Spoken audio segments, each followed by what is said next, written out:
Welcome to Thrifty Garage. My name is Carson, and in today's video, we'll be diagnosing an issue with a Bobcat skid steer with an air code of 157-21.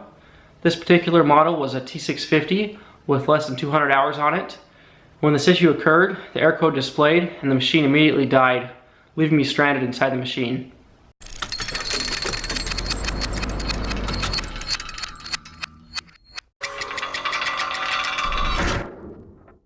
Before we get into the video, please consider hitting the subscribe button down below.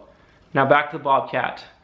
Earlier that day, I'd been having issues with the machine throwing an air code of 97-31, which is water in the fuel, and that was causing the machine to cut power. The machine was still running fine, but it was having issues with that. And I've got a separate video on that, so if you're having that issue, please check that out. Both of these codes are fuel related, and I believe that they're actually correlated. So we'll get into that later in the video. But what had occurred is it's been throwing codes, the water and fuel. I tried draining the water valve on the fuel filter and it didn't have much water in it. Put it back on, kept running the machine, and it kept throwing this code and it kept cutting power. And I would turn off the machine, turn it back on, try draining the fuel filter, and nothing really was making a difference. It just kept cutting power, worked for a little bit, and then it would stop all of a sudden. Eventually I decided to pull the water sensor for the fuel. So I pulled off the plug and unscrewed the sensor, and when I pulled the sensor out, this is what I saw.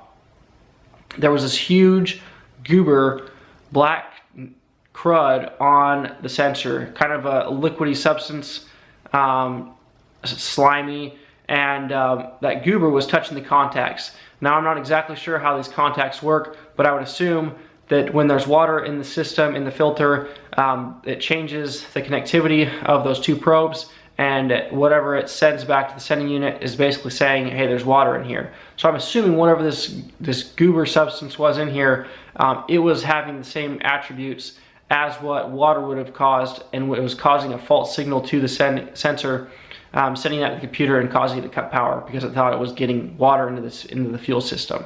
So I cleaned off this and reinstalled the sensor, plugged it back in, and went about my day. Finished off the job, and everything worked fine. Loaded up the trailer, headed back home to unload the trailer, and as I was unloading the trailer, this is when the issue occurred. I unloaded the trailer and was driving it back to park it, and the machine flashed this code and immediately stopped working.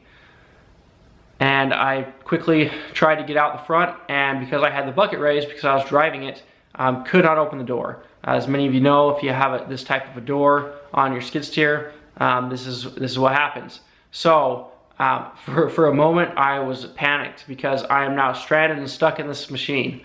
Luckily my friend was there helping me unload the equipment, and I was able to talk to him out the window and tell him, hey, I googled it, and it looks like it's a low fuel issue is what this sensor, this air is saying. It's got low fuel pressure, and that either that low fuel pressure caused the machine to die, or the machine killed itself because of low fuel pressure. So I hauled her out to him and said, hey, will you prime the back and see if we can get this thing started again so I can drop the bucket. So he primed the bowl on the back, and I tried starting the machine again. It did start, dropped the bucket down, and then got out to kind of look at things further. And I was kind of scratching my head as to what would be causing this to happen. You know, why, we've got this water in the fuel earlier in the day, and now we've got this fuel low pressure issue. What's going on? This machine only has 200 hours on it. And as we're thinking it through, we kind of decided, it probably is the fuel filter must be clogged. But it's kind of crazy. I'm not sure exactly the maintenance interval on this machine in particular, but looking online, most machines are on the low end at 250 hours, but the average I was seeing was 400 or 500 hours for a fuel filter change. And this machine is brand new, less than a year old, and less than 200 hours on it. Changed out the fuel filter, haven't torn it apart or anything, so I haven't seen inside, but put the new fuel filter on, and we'll see if this issue keeps rising, if we keep having issues with it. So if you've been having this air code, I'd suggest maybe changing out the fuel filter. Like I said, that may not be the problem, but it's worked so far for us, and hopefully that resolves the issue. I can't think of anything else. Why else would there be this black boogery thing inside the fuel filter in the water separator portion of it, unless there was some bad fuel or something in there causing that to happen. The filter got plugged up, and was causing both low fuel pressure, which makes sense. If the fuel filter's plugged, that could cause low fuel pressure, as well as that thing causing an issue with the sensor. So I'm thinking that's what it was.